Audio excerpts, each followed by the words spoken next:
You're listening to Garibaldi Red, a Nottingham Forest podcast brought to you by Nottinghamshire Live.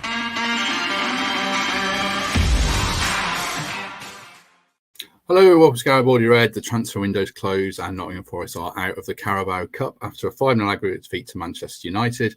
So all attention turns to the Premier League this weekend as Forest face Leeds United at the City Ground. To discuss all that, I'm joined first of all by Reds fan Michael Temple. Temps, good morning, you well? Morning, Matt. I was until I found out that Tyson is 2 years older than me and looks 10 years younger. So I need to change something there, I think. But yeah, feeling good. Good man. Second guest today, as Temps mentions, is former Red striker Nathan Tyson. Good to have you back, Nathan. You well? Yeah, good, thank you. Really good, thanks. So looking forward to this. Been a while, so I might be a bit rusty, but I'm looking forward to this. Well, as Temps said, we're the same age, and I was picking the washing up before this. I thought my knee was going to explode, so it's impressive that you're still playing, still got that energy, and it's good to have you with us again. Temps, just start with you. We watched the game last night, 2-0 defeat on the night, but I was pretty upbeat about it, actually. What did you make of it? Yeah, me too. It was a free pass, wasn't it? I don't think we ever expected to turn the tie around. So what was important, we made a good account of ourselves and didn't get turned over. So set up with really good structure, held them for a long time. There were some good individual performances, but there was a certain cohesion there, wasn't there? A certain understanding that you could see between the players, even though they were disrupted by the Lingard injury in the warm-up, relentless pressure from Man United and having to sit off while they had a lot of possession. But we didn't buckle. Certainly no shame in that performance. And I think a few players are able to have a few days extra rest as we get forward to the real business, which is the league games, of course. So yeah, not too disheartened. I think we did pretty well against what is an ever-improving Man United side. Yeah, I saw lots of good things as well. I'll come on to the tactics and the shape, but I thought it was quite encouraging the way they went about it.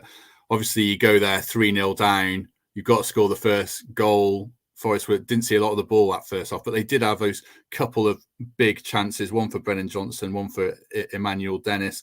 Nathan, did one of those really have to go in to give Forest any shot in the tie?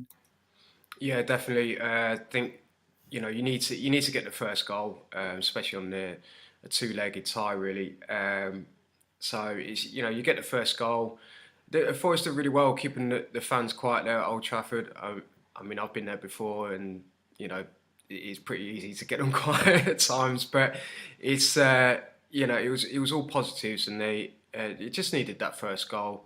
But they went out there on the front foot, nothing to lose, and everything's a game. But it's very tough, with the way the first leg went. Yeah, it's very difficult, and United are on absolutely fantastic form at the moment. Any criticism of either player? I mean, Brennan's shot was straight at Heaton. Sam Surridge's got in the way of an Emmanuel Dennis effort. Nathan, from a striker's point of view, are you critical of any of those players there?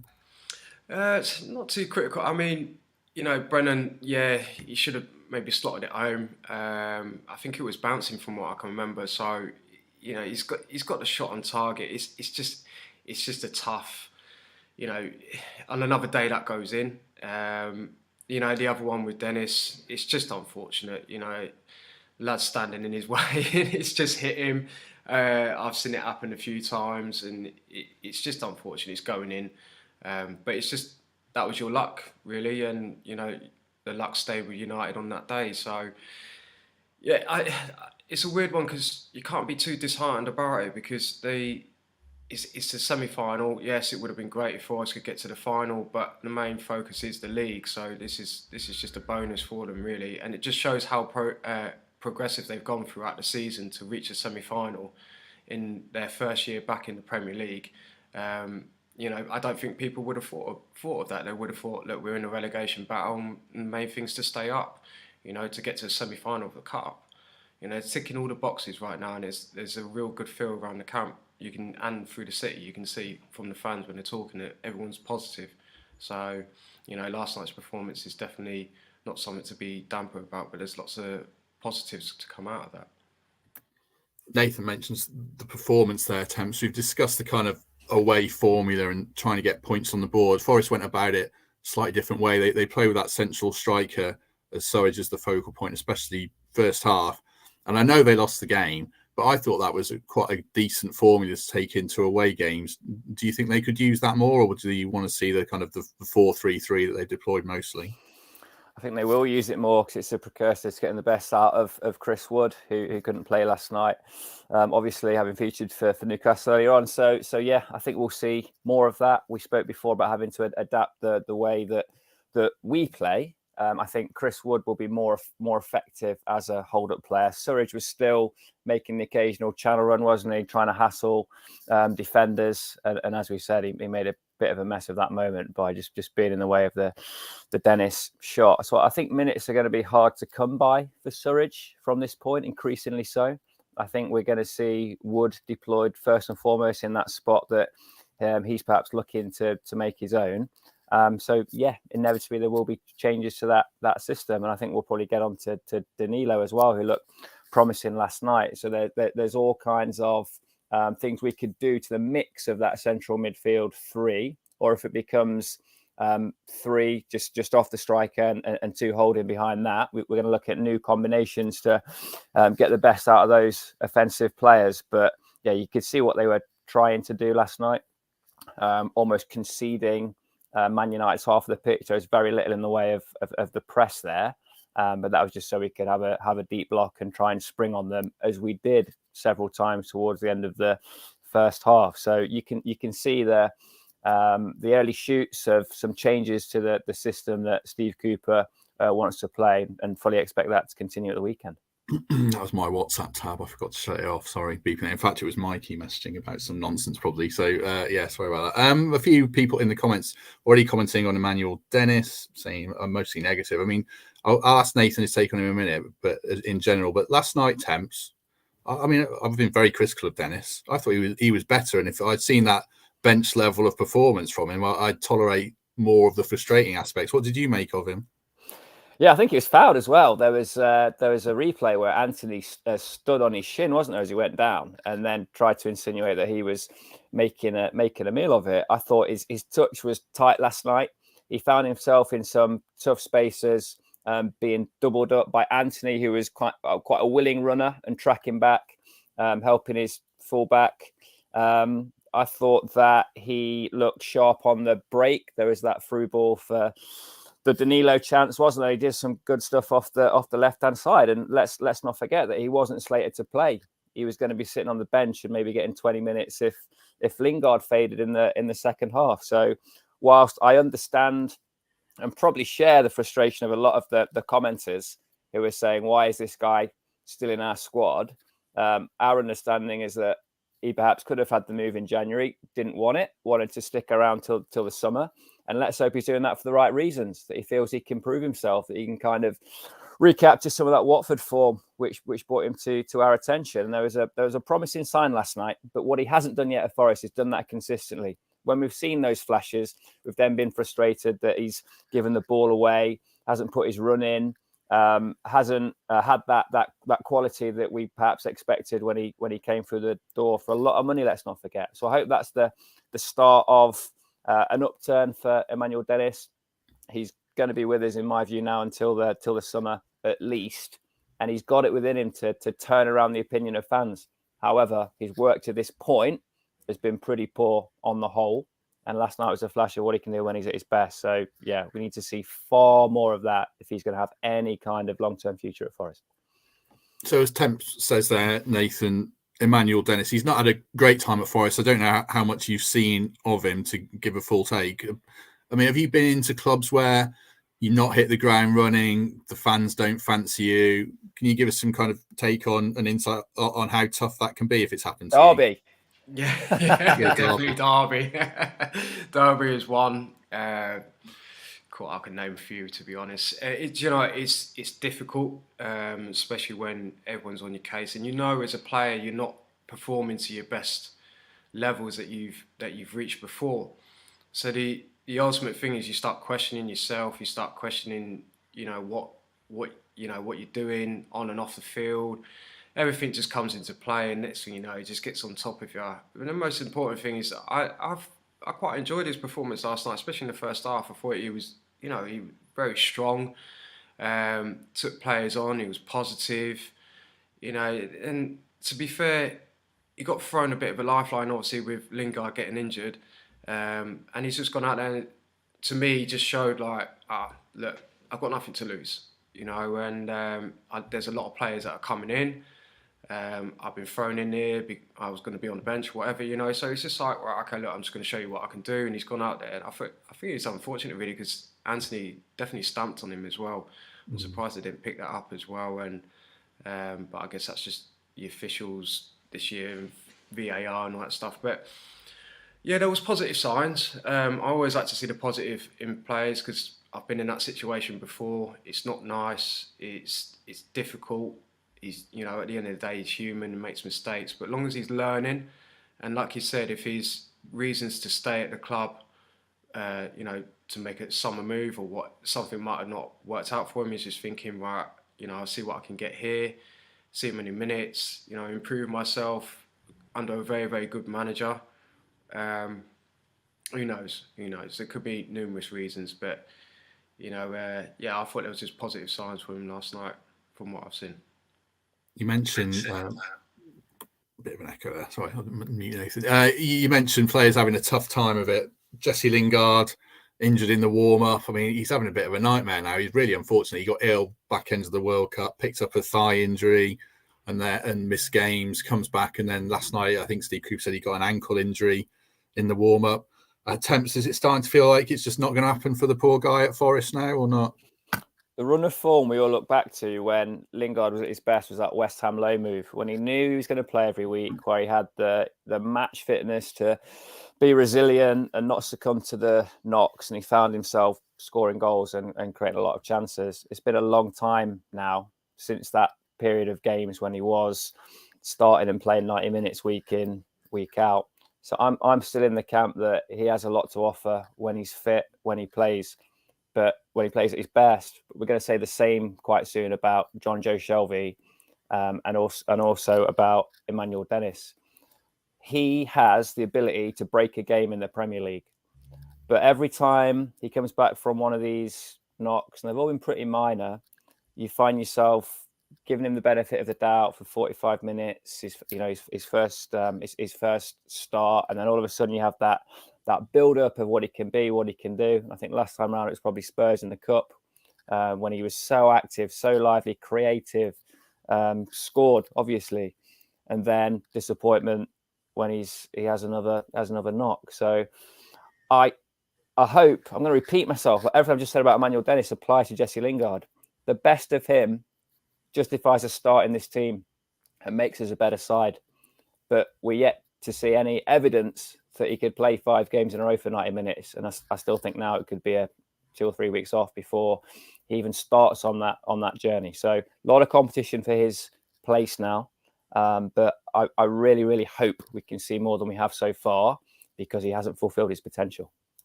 I think externally, like TalkSport, etc., are going to say right now that he's been a monumental failure and it's been a disastrous move. I think it's much more complicated than that for the reason we discussed about injuries and a lack of a run of games. Do you feel a bit for him, Nathan, that it's just not panning out for him so far?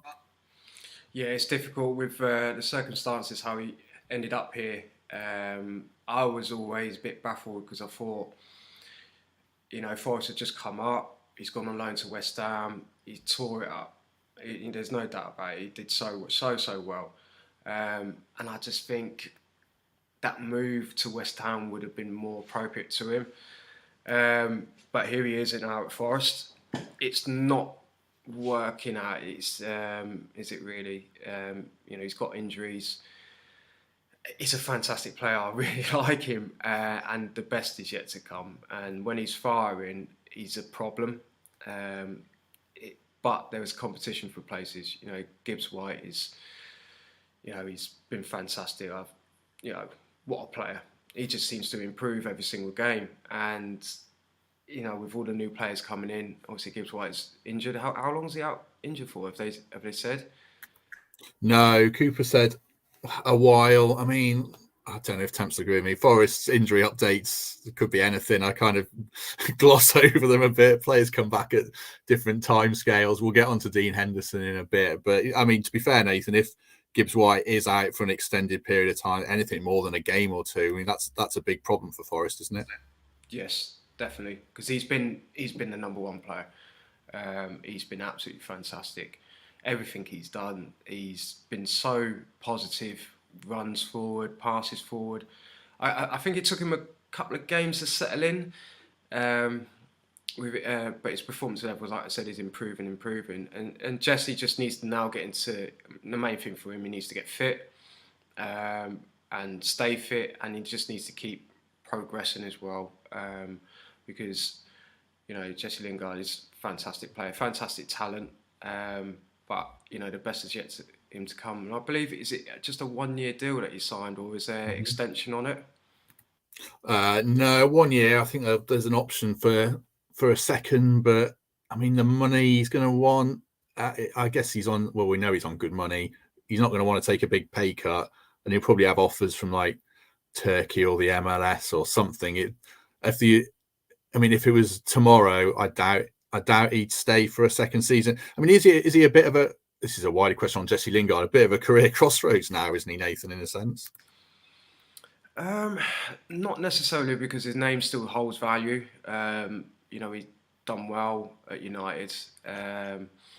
Obviously, people will remember his loan move to West Ham, and they'll think of that form, and they'll just think, wow, we need to.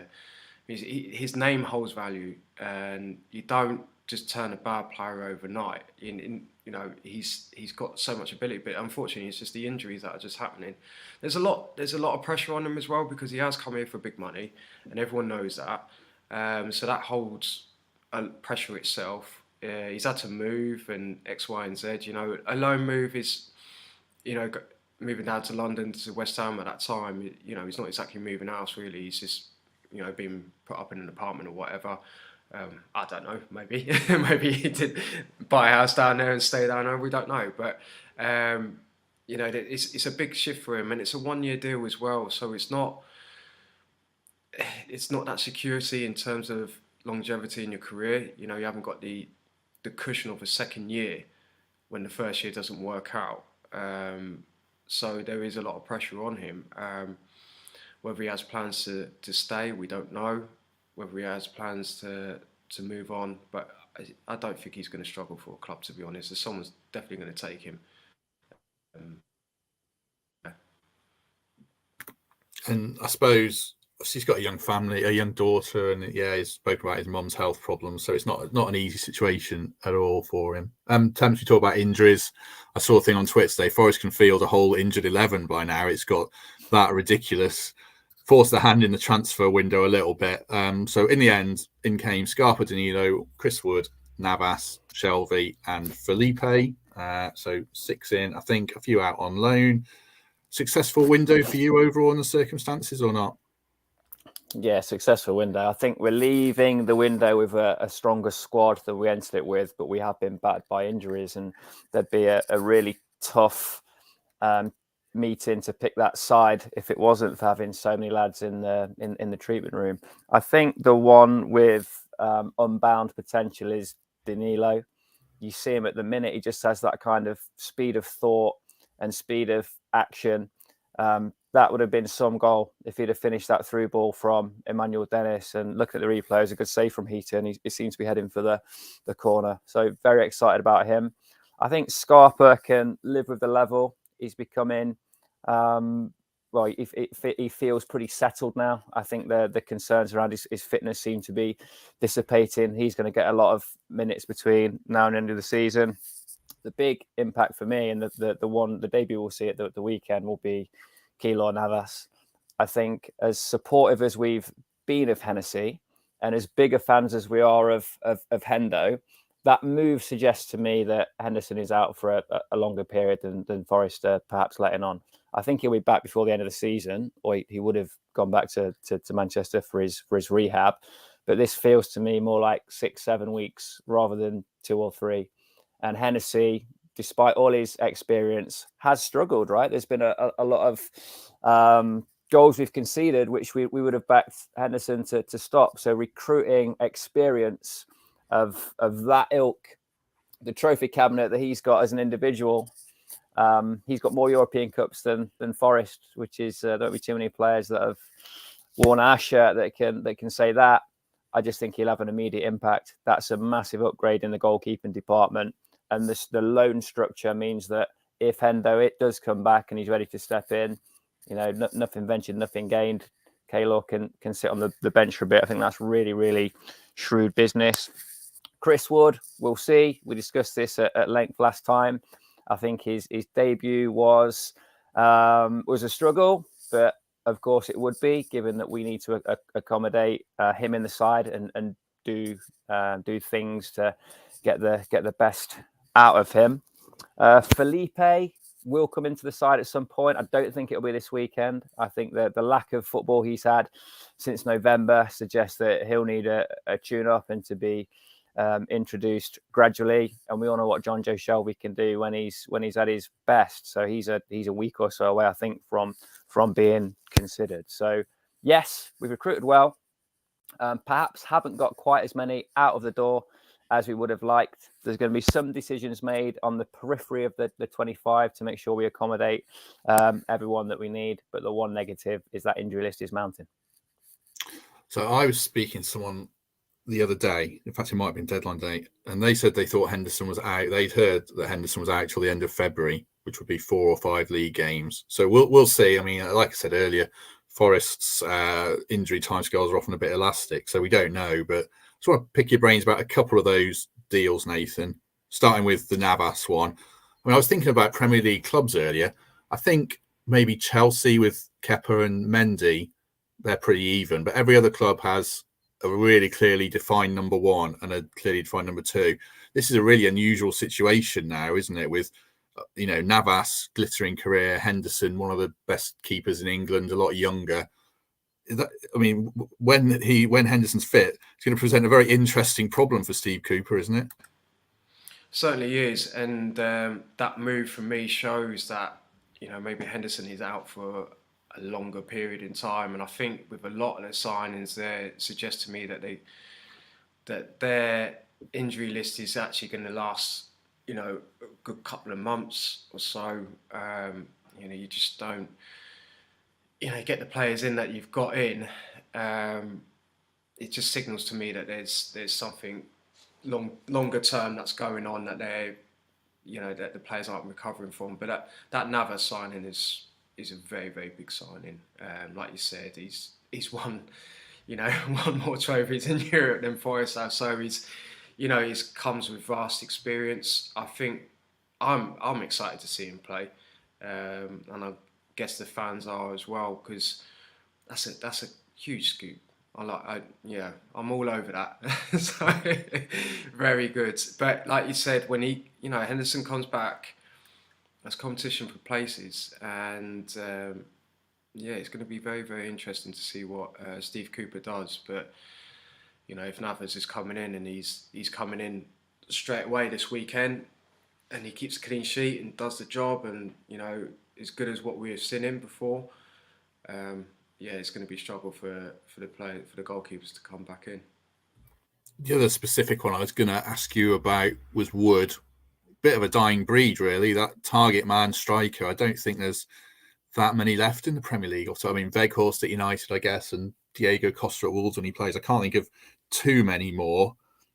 Does Forest have to change the way they play to get the best out of him? Or is he going to be a bit of a passenger if they play tippy-tappy football, or can he still fit in that way, do you think, Nathan? It was a strange one for me. It's when I saw it and I thought, I rate him. I've played against him in the past, and I do rate him. He's a very, very, he's a good player. But where does he fit in the Forest squad? In the starting 11, it's a different dynamic as well, actually, and it's nice to have that different dynamic, because whether he starts, you can go a little bit more long and work players off him, as long as he's holding up the ball. He's a problem in the box. He's a big lad, but also if he is on the bench and he comes off the bench, that's something that you can load the box up and have him in there. But he's good with his feet as well, and he is a good finisher as well. So, we've got to give him time, let him settle in as well. He's come from Newcastle, which is, he's done all right there. But obviously, like Burnley, he was better at. So there's the jury's out, but I rate him as a player. But whether we'll get the best out of him, I'm not too sure. And the last one I was going to ask you was a general one. I mean, Navas, Shelvey, Wood, Felipe, none of them have really kicked a ball this season, particularly. And if they had, they wouldn't be here because PSG's number one goalie is not going to sign for Forest at this stage, and nor is Atletico Madrid starting centre back. So that's fine. But just from a player's point of view, you go into a club midway through a season, you've not really kicked a ball. Do we have to temper our expectations a little bit around the likes of, Felipe, Wood, and Shelvey? Less so Navas, but how are they going to hit the ground running, Nathan? Do you think? It will need time to settle in. It depends on how much work they've been doing at their previous club, how much work they've been doing.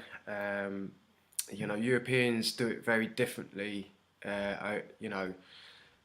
So I would think that they would pretty much be ready to go. Here in England can be it's very political, and who's in and around the squad and what they're doing, playing under 23s, etc., etc. So, you're gonna have to give them time. You got to give them time. But like Michael said, it's definitely a squad that looks better on paper now than what it was before the window. And there's just so much improvement that Forest has done, but you just got to give these players time and let the ones that are, stepping in at the moment, let them blossom and keep progressing the way they are. I've been very impressed with Forest's performance over the last couple of months or so. So it's all positive news, but you've got to let these players settle in, because it's not easy just going to a new club and just think, right, okay, well, you've got to adapt to management's going to have a different philosophy, maybe different style of play, different formation that you're not used to. I know goalkeeper's pretty much the same, but you are asked to do different things, and some things you might agree on, and some things you might not. So you've got to give them time, let them settle in, couple of weeks, a month, and the others will hopefully. The change room will stay very, very tight knit. Togetherness is the main key. Let the lads settle in, and then see where we're at from there. Just wanted to get your take on the 25-man squad, Temps. It's a bit of a recruitment failure long term, isn't it? That you've got Lyle Taylor, Cafu outside the 25-man squad, and now they're going to be joined by, one of Cook, Richards, Toffolo, and we don't know what's happening with O'Brien. I mean, it'd be pretty criminal, really, if O'Brien isn't playing football in the second half of the season. A 25-year-old talented midfielder who cost 10 million quid, but we'll wait and see what happens there.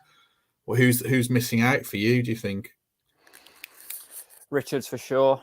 I think that the amount of time it's taken him to get back, the fact that Lodi's made that slot his own, and the fact that he's backed up by Nico, and for some strange reason, Toffolo, who came back, didn't he, from that chat in Anderlecht, I think it'd be a gamble to give him a place. Biancon's out, obviously. Cook would feel hard done to, but I can see why he would find himself surplus to the 25, having bought in Felipe. I would say for sure that now Worrell, McKenna, Bolly, just off the back of recent selection, are ahead of Cook. Felipe is as well. So he's just too far down the pecking order in that position that we have. Improved the backups for with that signing. So I think Cook could be the one that finds himself, can consider himself the most unlucky. O'Brien's a strange one, isn't it? You have to think there'll be some kind of move for him. I know there's windows open in certain nations still, so players could still leave Forest. But I can't see him getting anywhere near our central midfield, particularly not now. Danilo is shaped up to be the player that we think he is. So yeah, look, there'll be someone unlucky there, and perhaps if Andre Ayew sneaks through the door on a freebie, we could find another surplus requirements too. But I think the one that definitely won't make the 25 is Omar Richards. What do you make of that IU talk? I'm not. I mean, give a player a chance. I'm just not seeing that one really. We've been playing in Qatar. He's 33. I know Cooper knows him well from Swansea. Unless Morgan Gibbs White is out for a long time, I hope he's not. It feels a strange one to me. What about you? It's a different style of player, isn't it? We don't quite know the extent of the Gibbs White injury, although I would hope it's not serious enough to require a sign-in. But he can play up front as well. And I just wonder if it's maybe considered too big a gamble to have this lofted crosses and direct passing that we know that Chris Wood thrives off. If we can't adapt to that, maybe it's foolish not to have a plan B if Taiwo's further off than we think. And Surrey's just hasn't quite seemed to have the precision, the pace, the strength to score goals consistently in the Premier League. So there's a certain logic to it, but I hope that Chris Wood's form makes it a moot point. So overall, when Nathan, PSG's keeper, reserve keepers come in, guys with lots of Premier League experience, guy from Atletico Madrid, and Danilo, an exciting young midfielder, gives us the squad we have. Do you think that's going to be enough in a very tough league? Are you confident Forest will stay up now? Oh, hang on, I have to unmute you. Sorry, that's my failing. Give me one sec. Right, have at it. Yeah, I think the squad is shaping up very, very well. You just got to be very, very careful. Like, it's not just about players' history and what they've done on the field. It's about how they're like off the field and how they can integrate into the changing room. There's going to be, like you said, there's a lot of players there that are going to miss out on that 25-man squad. Quality players, should I say? Like you said, like O'Brien, 25. It's tough. It's dog eat dog. But you've got to be careful. You've got to tread careful because you can have, 40 odd players that are, done extremely well, but they just don't gel. You've got to be careful who you bring in. So long as that's fine, long as the changing room and the togetherness is there, Forest won't have any problem. But like I said, there's been progression massively. They've got themselves out of the relegation zone. They're picking up points. They're on a good run of form. I can see them staying up. But obviously the injuries are mounting, and that Gibbs White it's a big one for me. It's a big one for me. And with Jesse Lingard not hit the ground running, and it's been he's been in bits and spurts, and it's just very difficult. But there's positives along the way. With the new signings, there is. If they can hit the ground running, Forest ain't got a problem. And as I was saying, they definitely take points off Leeds. Is it this weekend, Leeds, this weekend? Yeah, we'll come on to that one, definitely. Yeah, Leeds at home. Nathan makes a good point there, Temps, about squad balance and everything. I don't really care if Keylor Navas is rated 90 on FIFA or anything. I see his FIFA card being posted on Twitter. It's about how players fit into the group as well. So that is a great point. What about you, Temps? Give us your take on the shape of the squad and how Forest shaping up, because I've made a schoolboy error and forgot to bring my laptop charger upstairs. So I'll put you full screen and I'll dash downstairs. Have at it. I mean, look, I think the big question there that you put to Tice was, are Forest going to stay up? And the answer is yes, I think they are, because we've seen consistent improvement from quite a low base at that period around October. It looked like we might struggle. And every time we've seen someone go down, someone be suspended, someone have a drop in form, someone else has come in and done well. And we've made several comments throughout this season about the expectation when Aurier first arrived, when Renan Lodi first arrived. I put Scarpa and Danilo in that same bracket now. That they're surpassing the expectation. And we've seen, certainly against teams that are in and around us, we're playing on the front foot. We've made the City ground a fortress once more. And for that reason, sprinkling a bit of Steve Cooper magic dust, and you've got a very resolute side who I think are going to be really, really difficult to beat. Now, look, there's going to be games this year where we set up defensively and it's a struggle to predict anything else than a likely defeat. Arsenal have still got to come to the City ground. Manchester City have still got to come to the City ground. However, the most important game is the next one, and that's Leeds at home. If we beat Leeds on Sunday, they will not finish above us in the Premier League table. Everton look like an absolute car smash. Southampton, Wolves, one or two others are struggling. Bournemouth, absolutely nosediving. There's absolutely no reason why we can't continue to ease ourselves away from trouble. But it starts this weekend. And I think this is the perfect fixture, in a sense. Have another team that's in and around us, that comes to the City ground, knowing how big a game it is for them, puts pressure on them, allows us to continue with the manner in which we've performed at home over the last few weeks. I just have this confidence that Sunday could be another marker, another signifier that we're not going to get dragged into that relegation scrap, that we could find ourselves comfortably mid-table, that Keylor Navas does add 5% to the sum total of this squad, this starting 11 at the weekend, and that we can get ourselves free from danger. So, yeah, look, I'm confident. I take Tyson's point completely as well. And I hope the research has been done to make sure that the personalities of these fellas is what we need alongside their footballing ability, because the two do go hand in glove. But for me, Sunday represents a massive opportunity to ease clear of danger, and I'm confident that we'll grasp that with both hands. I don't know how Nathan's the same age as me and still playing football. I've just gone downstairs and creaked basically all the way down, and now I'm basically out of breath coming back up. Ridiculous. He's a machine. He's still running 100 metres in 10.5 flat. No, not anymore. I have slowed down a little bit. I'll probably do it in about 11.5. Sorry, probably that. Got me covered. You are still playing though, now. We'll come back to Forest. You're still playing at 40 for Grantham. I mean, is this? You're like Ric Flair in wrestling. He says he's going to retire all the time, and he's still going at 75. But is this it for you this season or not, Nathan? We'll see. I think, like I said to you, I've had a lot go on in my personal life, and it's affected my playing side of things. But I'm looking at other things at the moment. Currently doing a course and stuff. So there's lots of avenues that I'm searching for outside of football. I've been, playing.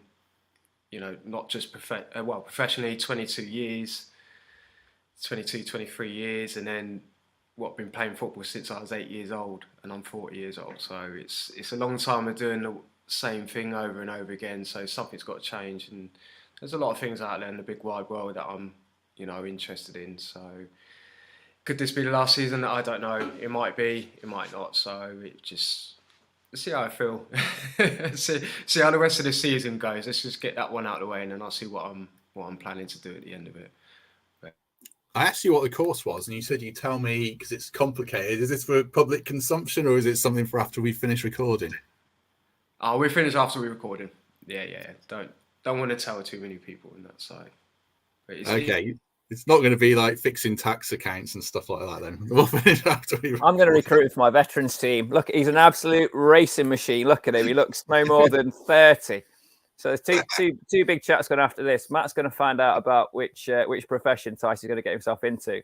And I'm going to recruit him for the old Volvet. So and skincare as well, you said before we started. Right, back to the football.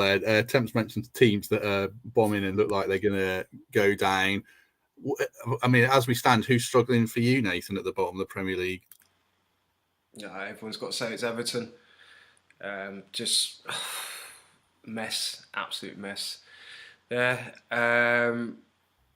Bournemouth nose diving.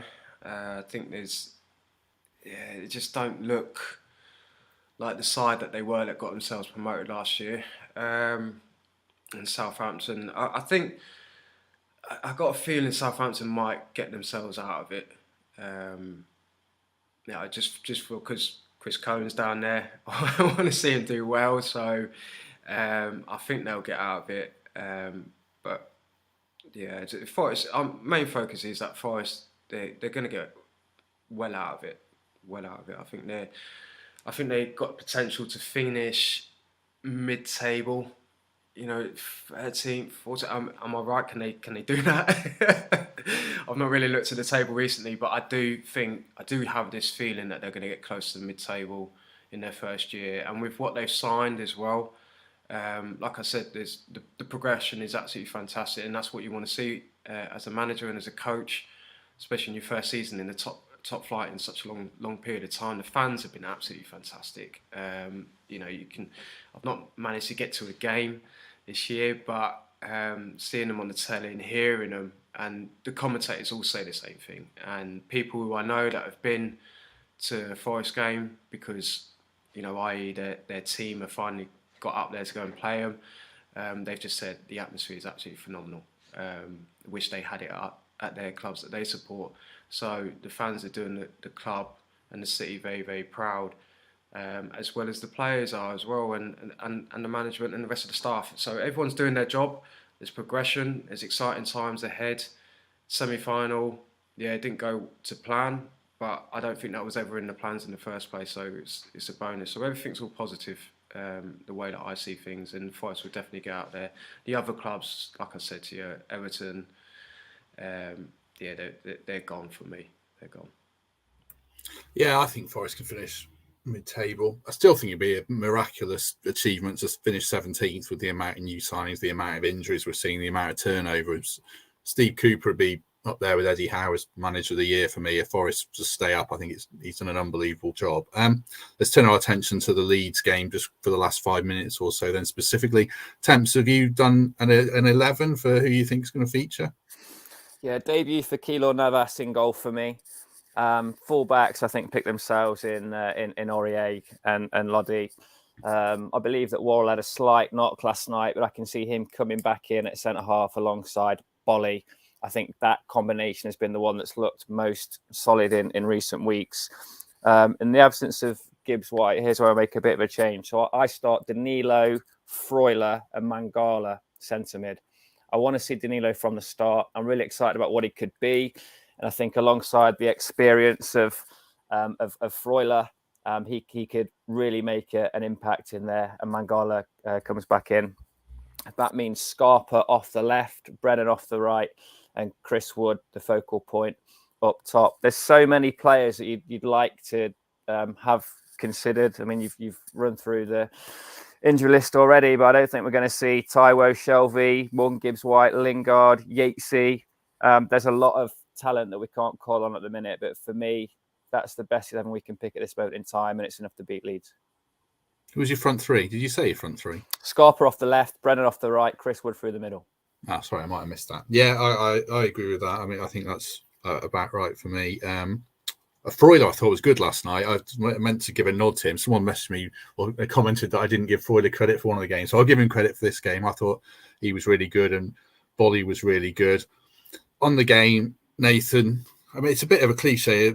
I know Forest 4 points clear of the relegation zone and they're 3 points clear of Leeds, but is it a big 6-pointer? Because if Forest win, they go on to 24 points. It puts them in a real good spot. It puts them 6 points ahead of Leeds. 6 points is a cliche, but does it feel like one for you this weekend? Yeah, it's a massive game. Definitely a 6-pointer. And also with the history of the two clubs as well, it's always good to get one over on your rivals in that sense.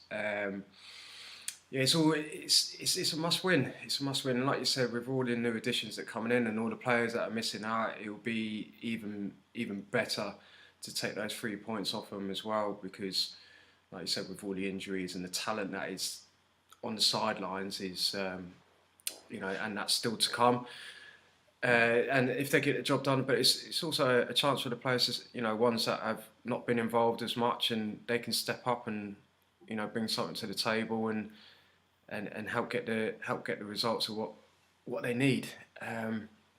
But yeah, I definitely think Forest are definitely going to win. I'm very positive on that. Fans make a difference, Nathan. I mean, 7,500 at Old Trafford last night. You spoke about the atmosphere quite rightly there at the City Ground. Do you think opposition players genuinely feel the heat a little bit in the first 20 minutes from your experience as a player in those kind of cauldron atmospheres?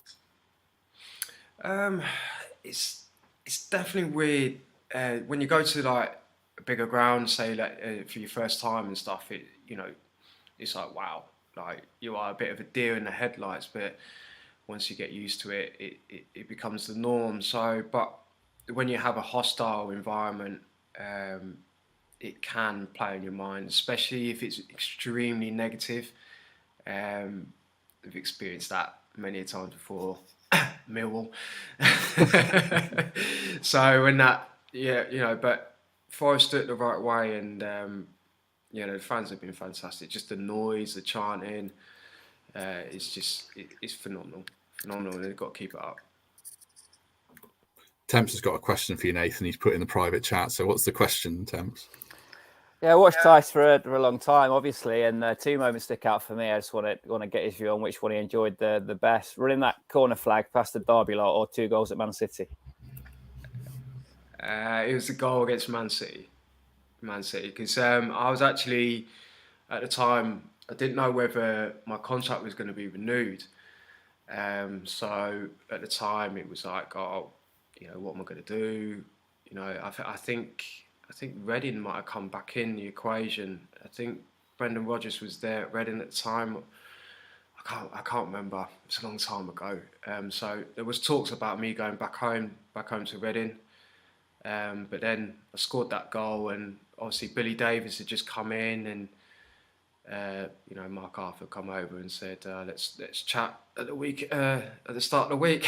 So it's just like, it's nice on the new deal, which was fantastic. So I'd definitely take that one. The corner flag one was just, I look back on it, it's just not professional at the end of the day, because people got hurt, and I didn't want that to happen. And I know the Forest fans love it and stuff, but when you hear, because of the melee and stuff, and a kid gets crushed and that, it becomes very serious. And I've got not only did I get telling off by the club, the FA got fined, I got telling off by the police as well, and future conduct and stuff. So it's not nice. It's always, as the Forest fans see it as a positive, I see it as a negative, because it takes away of some of the stuff that I did at Forest as a player. I like to think, when I first come, got people off the seats. That's what you want to entertain, and you want to play. The injuries, didn't help things, but I did enjoy my time. And 5.5 years at this fantastic club was a pleasure, and I'm very grateful for that opportunity that I had.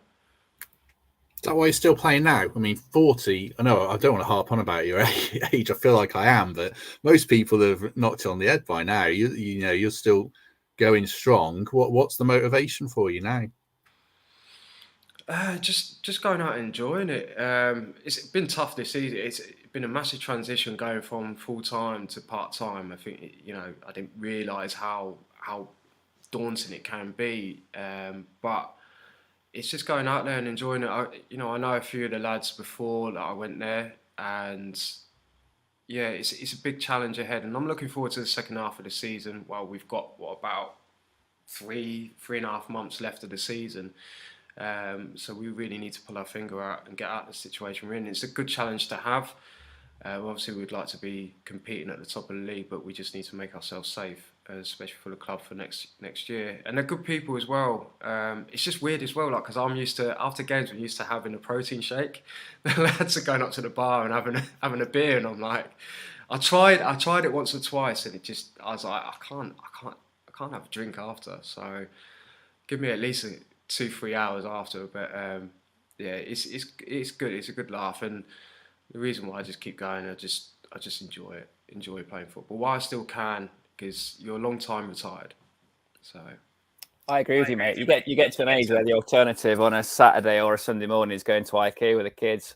And you just think the perfect excuse is for me at whatever level to go and have a kickabout. And for someone that's done it from the very top to still be playing now, I think shows that the refreshing thing that a lot of pros do actually love football. So I know there's a handful that will say it's just a job. I was just born with this talent. Off we go. I think to rediscover that love of the game is what it's all about. If you turn it out for the dog and duck, or you're playing semi-pro at Grantham, or whatever it may be, I just think it's you're a long time dead once you're retired, aren't you? And just crack on for as long as you can at whatever level. No, I definitely agree, because I don't. I always want to keep myself in good shape. But when I turn like 30, 32, I've thought to myself, Okay, because I always thought when I first started, I thought, I'll retire when I'm 30. I do Stan Collymore. I think he retired at 32, didn't he? So I was just thinking, yeah, I'll retire then. And then I got into my 30s and I was like, I fell out of love for football. After I left Derby, went to Blackpool, and that was horrendous. With everything that was going on and off the field. Went to Notts County, didn't work out on loan. And then I ended up going to Doncaster, and it was, it made me fall in love with it. Playing with players like James Coppinger, who is an inspiration for myself as well. He played right up to 40 for the same club, pretty much. And they're all inspirations. And when I went back to Wickham as well, speaking to Gareth Ainsworth, he was just like, look, just play as long as you can. Like, you're fit as a fiddle. And I just managed to keep myself in the best peak fitness that I can possibly can. So I'm enjoying life. There's been a lot of change in my life, and I just want to enjoy life and enjoy what I do and put a smile back on my face. Let me ask you one final random question, Nathan, before we go. I've not asked a former pro before. Throughout your career, what percentage do you think the players just see it as a job? I think Ben White sort of intimates that at Arsenal. Have you been in dressing rooms where there are players who don't particularly love the game but just happen to be really good at it? Yeah, there's been loads. I'll probably go as high as like 80%. 80? Yeah, I go as high as that. I mean, you had your players like Chris Cohen was just like loved it, absolutely loved it, and Radim Miejski as well. Guy Moussi, they loved it, absolutely loved it. And for me, it was a hobby that just turned into it being professional. So it's definitely, you see, the thing is when money gets involved in it, it does, it makes it very, very serious. And, when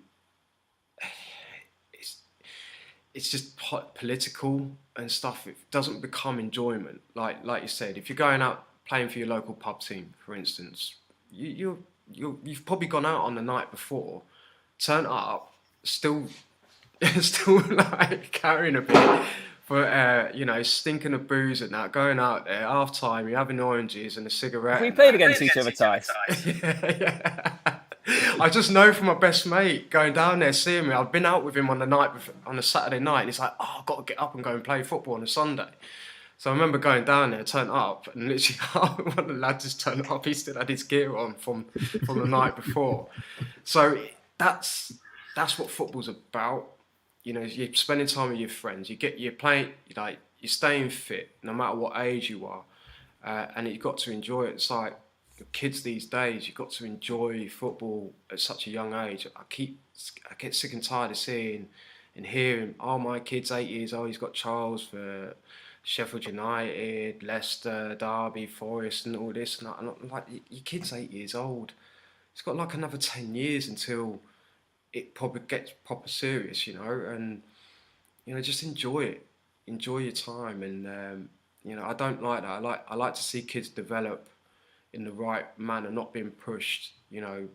When it comes to a time like 14, 15, where they start thinking, and they're in the academy, that's when you've got to start thinking. So for me, yeah, that percentage of players is high, because a lot of players that I know that I've played with are just like, God, like I hate it. I hate the everyday thing. I hate, and fans don't get it. It's like, well, you get paid thousands of pounds. It's not about the money. It's not about the money. It's you're controlled in a manner that is a bit unreal. It's not, people in their everyday job, they can walk away from their job. Football, it's different. You're trained up from a young age. You can't just walk away. You've got bills to pay by that point and everything. So it does become, I can see why players fall out of love with it. And I did, and then fell back in love with it. That was just because it was a playing side of thing for me. But when money starts getting involved, it does complicate your hobby. So I've blabbed on a bit too much here. So No, I want to ask you, Temps, did you want to come in? Because I've got one more question for Nathan if he's got another 5 minutes. Very, very quickly. I think it's fascinating, and I buy into that completely. I can see why it become a stress. As soon as you accept that money, if it's 50 quid bonus at wherever or 10 grand a week, that choice of whether you turn up or put everything in is taken away from you, and you have to perform. Now, look, those of us that don't make it, and I was never anywhere near, have this like false illusion that it's just like all sweetness and light all the time. It's a privileged position, obviously. But I accept everything that Ty says there, and the happy ending is he's now playing football for love. And it just reminded me briefly of a funny story Paul McGregor told on another Forest podcast. Where he said he came in after training on like a really cold day, and they're all shivering, and they'd been like running uphill and down Dale with Cloughie, and then Ian Wone just walks in, all smiles, and says, "Oh well, another day, another grand." that was his attitude, was just to trivialise it. Like, of course, this world is nuts. Of course, there's going to be times when, I play badly and score 3, and times when I play really well and get no love. It's a stressful existence. You've got people like us passing judgment on every single thing that you do, and we hold these guys up as heroes, and villains sometimes, and villains in equal measure. So I can see why it would be tough, but I would have loved the opportunity to find out for myself. So yeah, it's just a really interesting perspective from Nathan there. One last question before we go, because I'm conscious of the time. How are you finding the transition then from that kind of regimented, be at training at 9 a.m, get a fine if you're late, be at the bus at this time, be at the team meeting, to rocking up with players? I'm sure it's a good level, but like saying beers in the bar afterwards. You've worked so hard for 20 years. It's a real cultural shift for you. How are you finding that kind of aspect of moving on in life, in a sense, mentally, Nathan? To be fair to Grantham, they're trying to do things as professionally as they can. There is a fine system in place. Actually, I've never been fined so much in my life, like in my career. You can't, like, one speck of dirt on your boot, you're fined. Like, even if you have your hair cut, it's a fine. Like, it's absolutely ridiculous. Even the manager, it's like we scored three goals plus in the last 2 games. Scored 3 goals. Like, the coaching staff get fined for that. It's absolutely. I think this is how they're keeping the club running, just taking all the money out of the players' wages every week. No, it's done by the players. It's done by we've got a committee and stuff. So it's funny. It keeps us together, and there is a very good group of lads as well. We're trying really hard. Like I said to you, we've had a really bad start first half of the season, but yeah, that transition it is difficult. You're going from, like, you have to be in at 9:30, no later than that. I used to get into Chesterfield at like 8:30. Making sure that I had my breakfast before, doing all my pre-workout. Seeing the physio, making sure my ankle's all sorted and that, and all that stuff, making sure everything's all ready to go. Finish training, gym, back, recovery, home. It takes up your full day, and now it's just kind of like, I just turn up to train on a Tuesday and a Thursday and play on a Saturday. Apart from at the moment with the amount of games that we've had cancelled as well, so it's like Saturday, Tuesday for the next 2 months. I think it's crazy, but yeah, it is a weird transition. But do I wish that I did it earlier? Maybe last year I should have done it, but I enjoyed my time at Chesterfield. Yes, I didn't make many appearances last season. But I enjoyed it. I did enjoy it, and it's that's a fantastic club, and I really do hope they get back in the Football League where they belong. But yeah, the transition is different. It's a weird one. It's taken its time to simmer in, and also it's taken its time for me to fully work out exactly what I want to do. Right. I know the last 15 minutes went off on a proper tangent there, but I thought it was really interesting, and I hope people watching along did as well, or people listening later did enjoy it. And like I say, if you enjoy, as ever, like and subscribe. Pretty much appreciated, as are all the comments. Temps, thank you very much. No problem, Matt. And Nathan, thanks very much. It was really interesting to hear all that stuff. Hopefully you enjoyed it. Yeah, I did. Yeah, it's great to be back on here again. I know it's been a while. Don't worry, we'll get you on again. It's hard to line up diaries with everyone, so yeah, I really appreciate it. Yeah, do like and subscribe, as I said. In the meantime, have a good week. We'll be back on Monday discussing the Leeds game. So thanks very much, everyone, and we shall see you soon.